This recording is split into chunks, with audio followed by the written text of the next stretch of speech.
reaction to what he just said?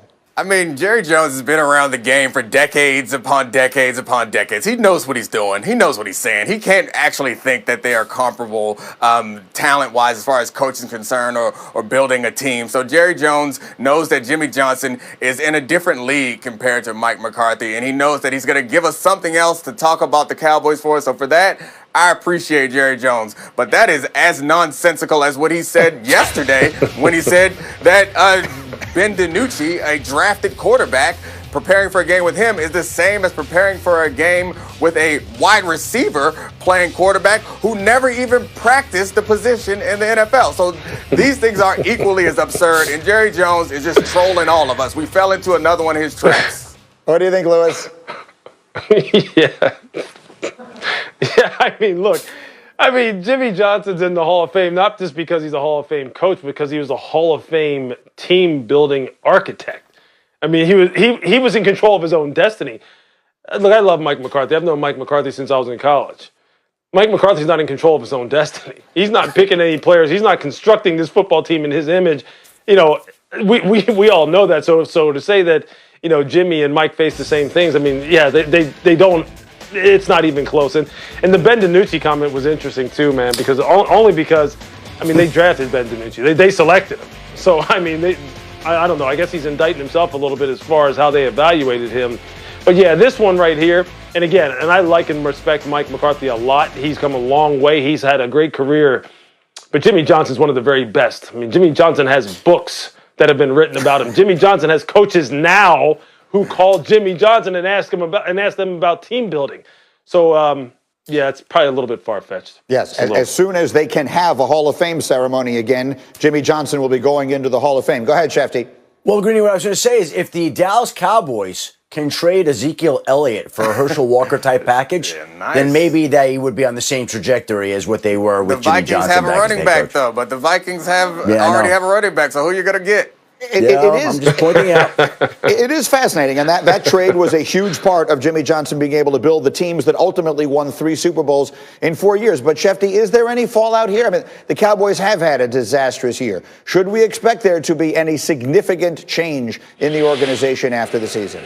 Well, I think, look, teams that don't win make changes. Do I think they're changing the head coach? I don't. Do I think they're changing the quarterback? No. I think they'll figure out a way to get a long-term deal done with Dak. So, again, any team that underperforms, as Dallas has this season, always has a scapegoat. There's no way, I've never seen a team in the NFL have a losing season and then just say, basically, we're going to go to camp the next year with this exact same crew. So the question is, who are they going to change out? Of course they're going to make changes. Sounds like the coordinator to me. There's going to be a lot there because obviously the quarterback contract is going to be the most complicated part of figuring it out. Let me be crystal clear, as we have been with our club since last March. Health and medical decisions have and always will take precedence over competitive considerations and business interests. As we discussed in October at the Fall League meeting, we will not postpone or reschedule games due to COVID issues affecting multiple players, even within a position group, if we feel comfortable that the rest of the team is not at risk. So that's obviously a huge story as we look ahead to the final month of this season and then the playoffs. Adam Schefter, what was the reaction you heard from people around the league after the commissioner's thoughts yesterday?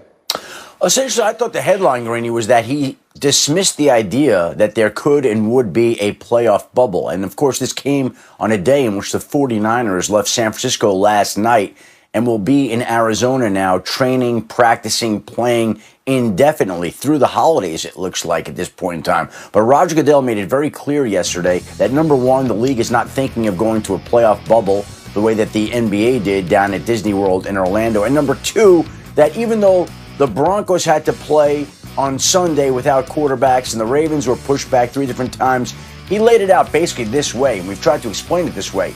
The NFL believes its job is to identify the virus, isolate the virus, and contain the virus. And if it's identified, isolated, and contained, the game will go on even if you're missing all your quarterbacks like the Broncos. If it's not contained, as was the case in Baltimore, the league will continue to postpone the game. But again, we're at the point in the season, 12 weeks in, where the league has not yet canceled a game. And we're seeing schools closed, restaurants closed, cities backing up. And you have a situation here where the NFL has essentially advertised for everybody who's paying attention, the league is not going to stop. The league intends to keep playing games. The league's job is to provide football and make TV money, and that's exactly what it's done through 3/4 of the season. Yes, for my opinion, for whatever it is worth, is I think they deserve an enormous amount of credit for having gotten to this point. As we work our way forward, where, Shefty, to your point, we have seen numbers spiking all across the country. Louis Riddick, what would you describe as your biggest concern relative to all this as they try and play out the last month of their season and get to the Super Bowl? Yeah, my biggest concern would be that, one, that they can keep everything contained, that they can keep players on the straight and narrow as far as making sure that they're following the protocols that they need to follow. And as we move into the Christmas holiday, that, again, people from the outside that are surrounding these players in their regular daily lives don't put them at further risk to where, teams, maybe some of the teams that are the higher seeded teams wind up losing out, on a chance to go to the Super Bowl because they get so decimated at a position that is absolutely critical, to them.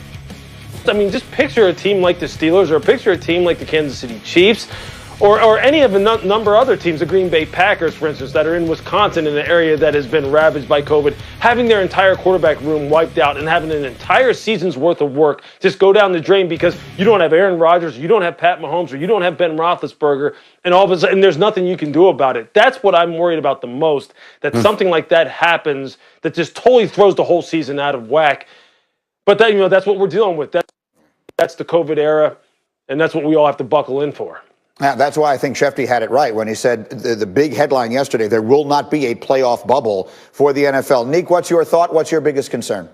Yeah, I mean, I think this is a complicated, complex issue that we won't be able to break down in this little bit of time. So, I do think that you're right. What the NFL has pulled off up until now has been pretty impressive, especially when you compare it to what's happening in the rest of the country. We as a country can't really behave in a way that's been as effective as the way that the NFL has. And the NFL hasn't really had transmission from team to team. I think that's the one thing that the league can really control. They can't control a city or a complex or a team, but they can control whether it goes from team to team, and we haven't had that happen. So they deserve credit for that, but we also need to understand that this is a dangerous, dangerous disease, and we don't know about the long-term, or dangerous virus, and we don't know about the long-term impacts. There have been several players that have had some serious repercussions from having this disease, and there may be some in the distant future, and we don't know yet. So I think we should keep that in mind as we go through all this, and as much as we applaud the NFL for what they've accomplished up until now, understand that this could have some long